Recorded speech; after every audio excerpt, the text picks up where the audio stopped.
Hey guys, welcome back. It's Flubber here. Welcome to episode 15 of my 1.17 Let's Play. So today's episode, to start off with, we've got a few updates to our little hole down here. So let's pop down and take a look. So this guy was an escapee. He's currently imprisoned in this boat until I can figure out what to do with him. So our hole, we've dug around the perimeter here. So that was our 29 blocks by 29 blocks. No, I think it was something. I think it was 39, something big like that. Anyway, eventually we'll dig all this out, like I said.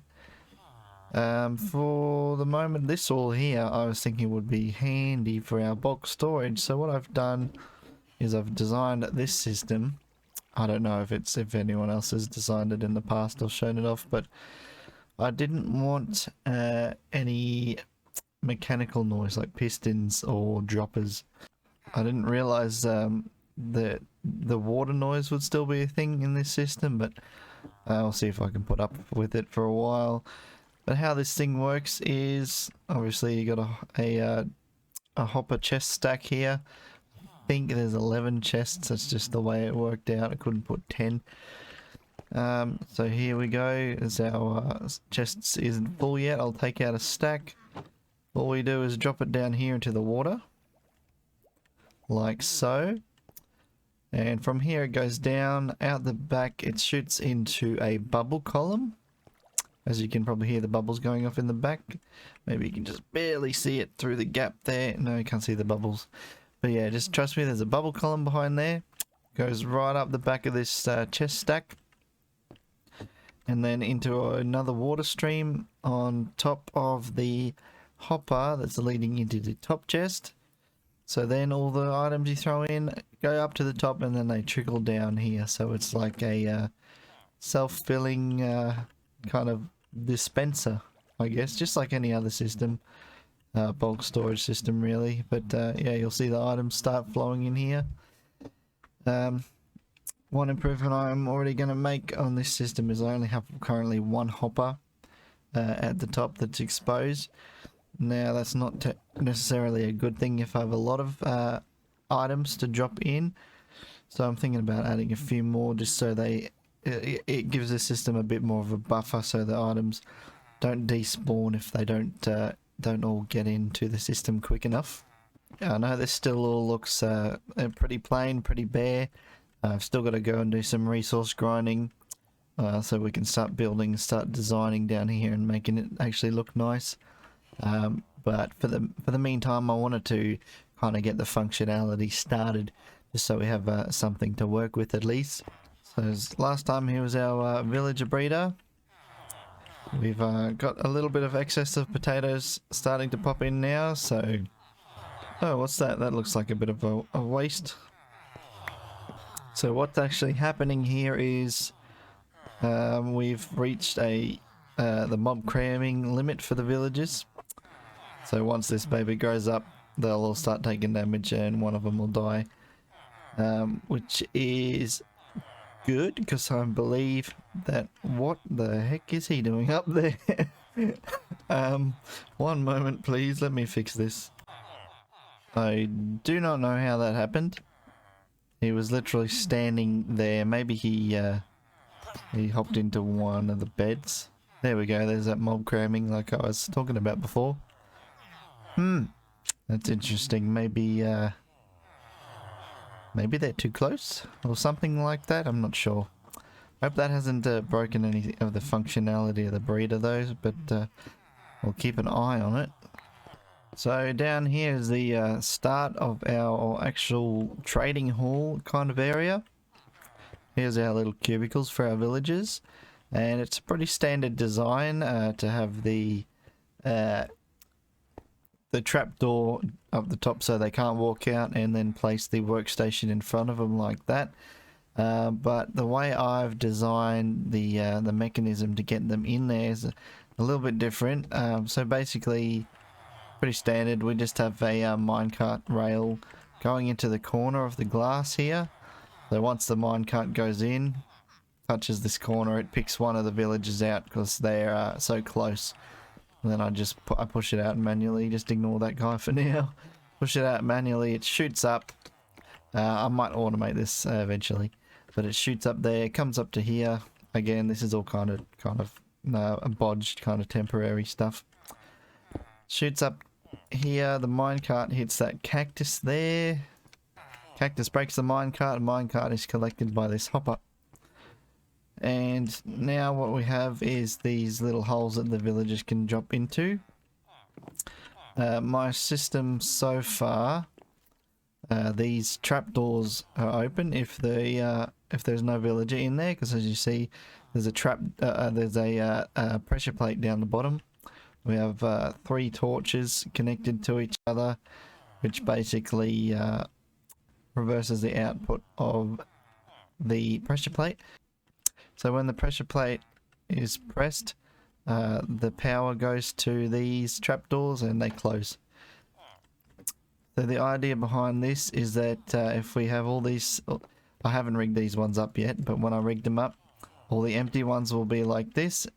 And the idea is that the villagers come out here and they can pathfind up to something like 48 blocks, I believe, to a workstation to get a job. So the idea is that they walk down here, they go over the filled stations and drop down into the empty one and then close the door behind them. That's all good in theory, but it hasn't been actually working in practice. What the villagers end up doing is coming like right to the edge of this block and just chilling there. I'm kind of wondering if that has something to do with the trapdoor appearing as a block, or maybe they see it as like a block that they look through or something but can't travel through.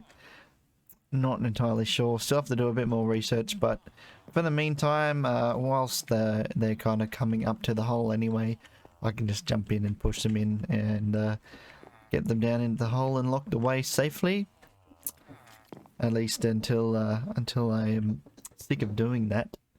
So I did a bit of tinkering with these guys. The farmers, haven't got anything special with the farmers yet. I haven't actually traded with these guys, so still got to do a little bit of research. From what I remember, I think melons were kind of like the best deal to get emeralds from these guys, but yeah, I'll figure those ones out later. The goal was to get mending. I also did want infinity for a decent bow. So what we got here, our first guy, librarian, he gave us infinity, and that cost 19 emeralds in the book.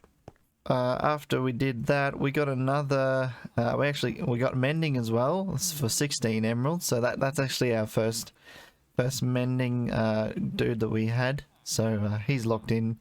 He's for keeps. So if I find another cheaper one, then that's just a bonus. And then this guy, he gave us infinity again, but it was for 7 emeralds. So this one was for 19 emeralds and 7 emeralds. So that's a difference at friggin' 12 emeralds there. And then I think we can improve that by doing the whole zombie conversion thing and curing them, and that should give us an even better deal. But I'm so happy with this. This took me maybe half an hour, 45 minutes of just swapping out the lecterns and things to try and get the trades we wanted. But yeah, I'm pretty stoked with what we got so far. So what I've done with some of these enchantments, I've upgraded our pickaxe. So as you can see, I've named the pickaxe the Handyman, so I don't lose it. This is our fortune pickaxe and efficiency. It's top tier. And I think it doesn't have a silk touch, which doesn't bother me too much. I can just add silk touch on another cheaper pickaxe later on if I like. But yeah, this has mending on it, so this will be our main pickaxe from now on. Okay, there's one other big update to the builds, not the base in particular. So we have to go on a little adventure. Finally got my watch on me. So I know it's night time, so we need to just sleep. It's a new day and a new showcase for you guys. But it's a little ways off, so we're going to take a little journey this way. And we'll have a little chat on the way, I think. But what I wanted to talk to you guys about, I wanted to actually ask a question. What kind of things do you like in a Minecraft Let's Play video? Do you like more more of the builds, more kind of showcase things? Do you like watching things get built?